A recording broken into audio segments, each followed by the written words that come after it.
Welcome.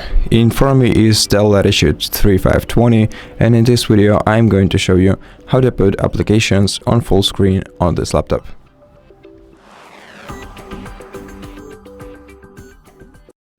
So you have three options in this case.